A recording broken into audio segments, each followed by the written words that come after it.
Pokemon Wi-Fi battle today. I have a pretty random match against Jay. We pretty much didn't really establish tiers at the beginning, so I kind of just brought my NU team. I believe it's the same as last time, and it's pretty fun. So he brought a pretty strong looking team over there, quite powerful. I'm kind of afraid of. He can either have the Mega Gengar or the Mega Alakazam, so I kind of got to figure out what he's doing with there. I'm just gonna lead off with Primeape as he leads off with his Rocks for Days, which is his Rhyperior, and at this point I don't really want to close combat it because I know he does have that Gengar, and I just decided to go for the U-turn as it worked out for me because he does bring out the Gengar, and he's going to get smacked with a U-turn, and then I'm able to see if this is the Mega Gengar, or just kind of check out what item it has, and I do have some stuff for this thing. So the U-turn's nice, I can get the matchup on it. I go into Q-tip just because I know these things can carry Dazzling Gleam, but Alteria's got a massive, like a buttload of fucking special defense, so Q-tip ain't too worried about that. And I go for the Dragon Pulse, and I actually expected this to kill, but it lives with like a little bit of HP, and I'm like, well, that was a failure, so I have to switch out. And I realize that Boat can take pretty much anything this thing wants to throw at me unless he goes for the T-Bolt right now. And I do have the Ice Shard, so I can get that priority kill going. So he does go for the Dazzling Gleam. Boat is like, that does not even hurt at all. I'm just out here fucking feeling good. Boat is just feeling swell. So I did realize that in the back of the team there, he does have a Paul. Of course it's named Paul.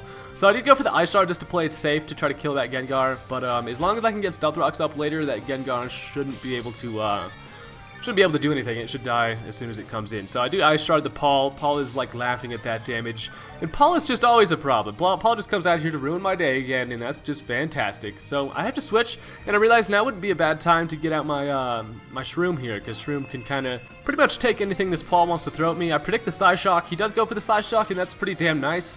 So Shroom is actually in a pretty swell situation here.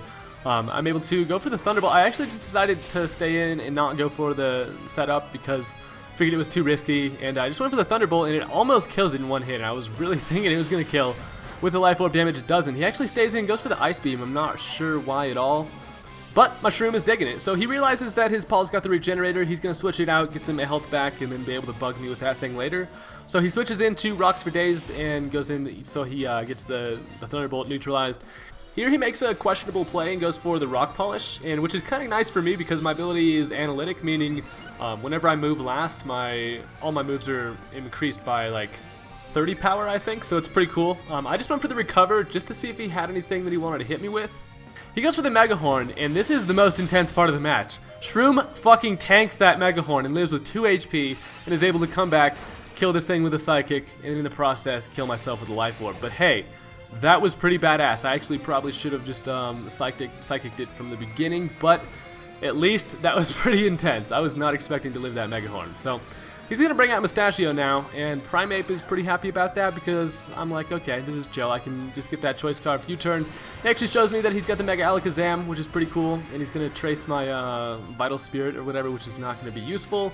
So that's pretty cool. He brings out like 8 of his fucking spoons. He's ready to just eat some ice cream.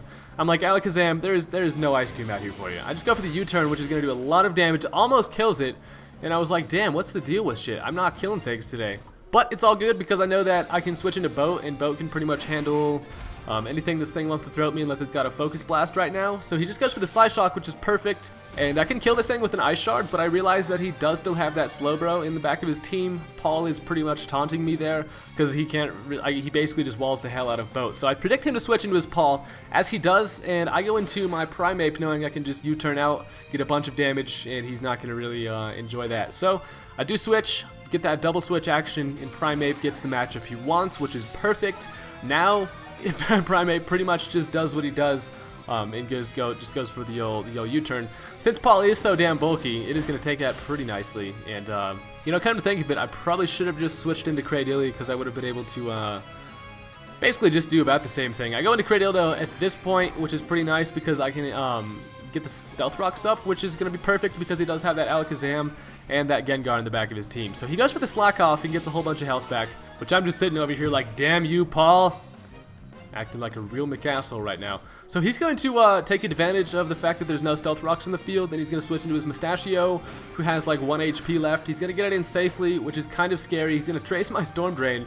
So that's pretty cool. I get my stealth rocks up now, so if he does switch out, or if his Gengar wants to come in, something's gonna die, so that's pretty cool. He actually goes for the Focus Blast, and I avoid it, and I was like, oh my god, that right there is some terrible hacks. I'm sorry about that. So that right there is pretty annoying, because this Cradily is a problem for him later. Now he brings in the Gengar, who's going to die to some stealth rocks, and that is all fun and games for me. Cradily's over here laughing with all his fucking weird little pink penises on his head, just chilling. Now he brings out Paul again, who's just been switching out and in so much.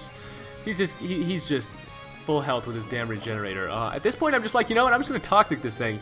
Fuck this damn Paul. If I get a Toxic on it, at least it will die at some point. So he's just gonna go for an Ice Beam, which doesn't do like anything at all because I'm especially defensive Cradily. And this right here kind of makes me feel bad about the fact that he missed that Focus Blast, because that was a bummer, and Cradily would have gotten pretty hurt by that. But hacks happens, and you gotta pretty much just play with it. So he's gonna be getting hurt by some poison. Cradily's like, I don't really want to sit out here and take any more Ice Beams, and I mean, I can just honestly just Giga Drain stuff, but I was like, I still have a Regigigas in my team who hasn't done a damn thing, so this is gonna be fun. I realized that I can basically take any attack that Paul wants to throw at me, just because Regigigas is just a fucking absolute just monster. He has so much HP, and he's actually really bulky, so the slow start really works. So I got him in here now because I know that I'm going to be able to burn some turns of the slow start. I'm going to be able to get that shit maximized, and then I'm going to be able to demolish some shit with this guy. Again, because this guy's just an absolute monster. I just go for the Confuse Ray, hoping that he can just hurt himself or something if he wants to attack me. It honestly doesn't really matter. I'm just kind of worried about getting burned by the Scald, because if I'm burned, that would be just awful. So Paul actually does hurt himself because he's kind of stupid. You know, you can't blame Paul though. He tries. So Confuse Ray is yet again working out for me, which is awesome. So I know that he does still have an Excadrill on his team who can come in here and start to set up. So I actually just decided to go for the Earthquake right here. But he does switch and he goes into the Excadrill. Unfortunately though, it does have an Air Balloon, which was actually pretty obvious. So I probably should have predicted that. But that's pretty nice, at least for him. And at least for me, it's burning more turns for my slow start. So basically we're just waiting to get my maximum attack and max speed, and then we're just chilling. So he actually goes for the Swords Dance, which is a little bit scary to me because I can't really hurt him at this point. I have to be able to go, I mean, I need to pop that Air Balloon, and the only way I can do it is with the Giga Impact. So I actually decided to just go for the Confuse Ray. Now that he's got a Swords Dance, that was basically like a free swagger for me, so that's pretty cool. He smacks himself in his confusion, and it does like half to it, and I was like, yes! And I go for the Giga Impact, just basically to pop the Air Balloon. And as you'll see here, this is why the Giga Impact is worth it. Because I pop the Air Balloon, he's confused, he's going to hit me with an Earthquake, which is fine, and it's going to do a shitload of damage, and it's like, okay, so I'm going to have to recharge, and I'm pretty much screwed here. But Regigigas finally decides to get his shit together, and now I'm able to outspeed the Excadrill, go for the Earthquake, and kill it. So that right there is pretty, that could not have gone any more perfect. I actually lost count of how many turns it had been, and that actually just kind of worked out perfectly. And I was able to outspeed that thing and kill it, so that is pretty awesome. Regigigas is looking swell. So now he brings out the Honchkrow. He's going to get hurt by some Stealth Rocks, which is nice. And I decided to go for the unpredictable play. I thought he would predict me to go for the Thunder Wave or like the Confuse Ray or something, like that's what I do.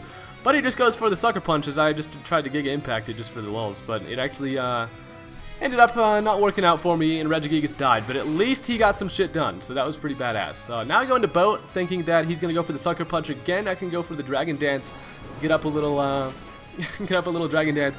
The DD fucking Lapras is actually quite random. It doesn't work that well, especially this one I have. I actually meant to make this like a curse one, but it works out. So I go for the Ice Shard, which is going to definitely kill that guy right there, so that's pretty awesome. And Honchkrow is dead. Sorry, little birdie. Boat is just a little bit superior. So now I'm over here with the +1 attack and stuff, but I realize he still has the damn Paul, and I'm like, it literally always comes down to the end where the Slowbro is just taunting me. Luckily, he's poisoned, so that's pretty cool.